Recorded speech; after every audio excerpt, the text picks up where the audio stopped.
Haleluya. Puji Tuhan, selamat malam, salam sejahtera bagi kita semua, keluarga besar GPDI El Shaddai Magelang. Puji Tuhan, pada malam hari ini kembali kita akan merenungkan kebenaran firman Tuhan sesuai dengan bacaan Alkitab kita hari ini. Dan firman Tuhan yang akan kita dengarkan saat ini, saya berikan judul keangkuhan. Yang terdapat di dalam Yehezkiel 28 ayatnya yang kedua. Sekali lagi Yehezkiel 28 ayatnya yang kedua, demikian firman Tuhan. Hai anak manusia, katakanlah kepada Raja Tirus, beginilah firman Tuhan Allah. Karena engkau menjadi tinggi hati dan berkata, aku adalah Allah. Aku duduk di tahta Allah di tengah-tengah lautan.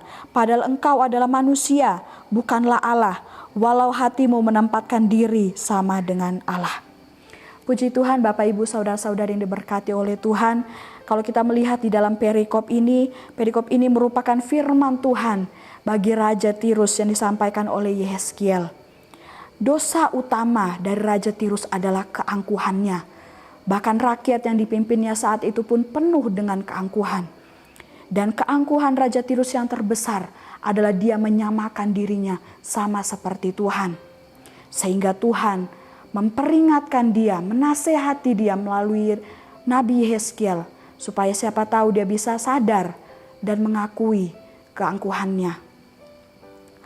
Keangkuhan dalam Kamus Besar Bahasa Indonesia memiliki pengertian sebagai sifat atau tabiat yang sombong, congkak, atau tinggi hati.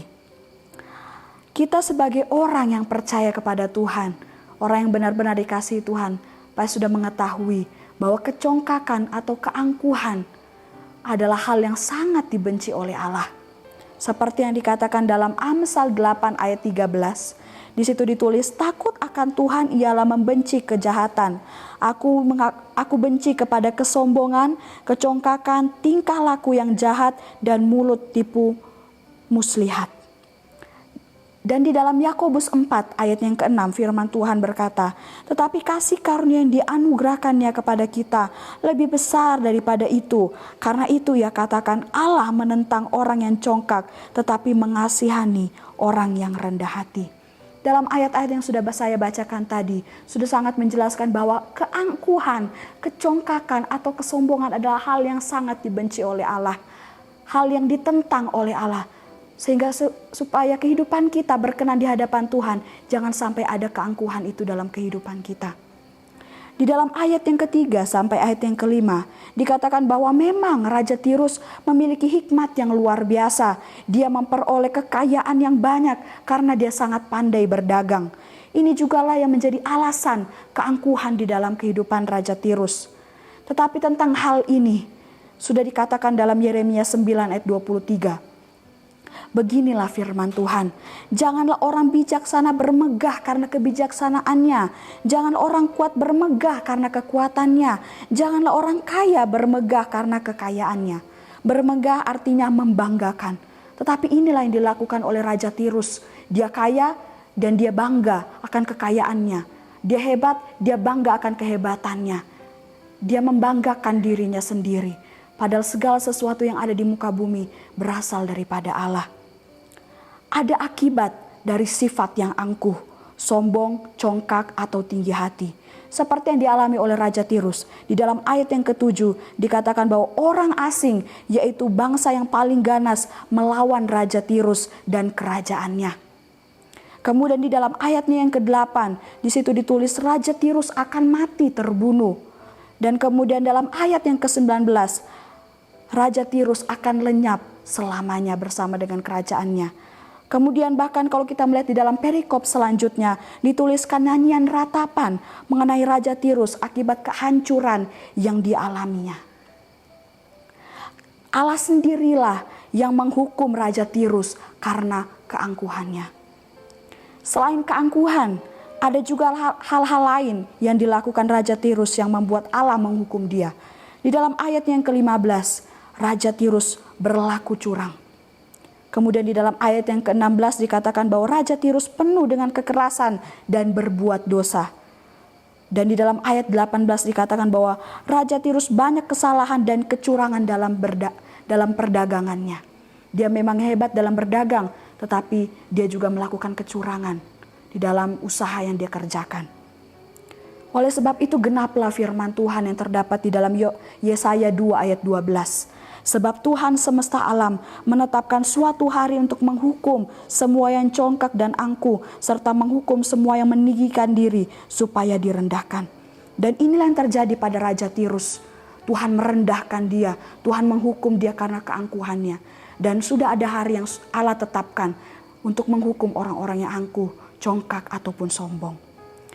Dari kisah Raja Tirus ini kita mengingatkan kita untuk kembali mengoreksi kehidupan kita. Jangan sampai ada benih-benih keangkuhan di dalam setiap hati kita. Orang yang angkuh akan selalu berfokus kepada dirinya sendiri, mementingkan dirinya sendiri. Sedangkan orang yang rendah hati, dia selalu fokus dan mengutamakan Tuhan dan sesama. Kita boleh kaya, kita boleh pintar, kita boleh cerdas, kita boleh kuat. Tetapi janganlah karena hal itu membuat kita menjadi angkuh. Orang yang rendah hati saat Tuhan memberkati dengan kekayaan atau kekuatan atau kepintaran, maka orang itu akan selalu bersyukur kepada Tuhan. Kita harus selalu sadar bahwa semua yang kita punya di dunia ini adalah dari Tuhan dan milik Tuhan. Seperti yang dikatakan dalam Roma 11 ayat 36.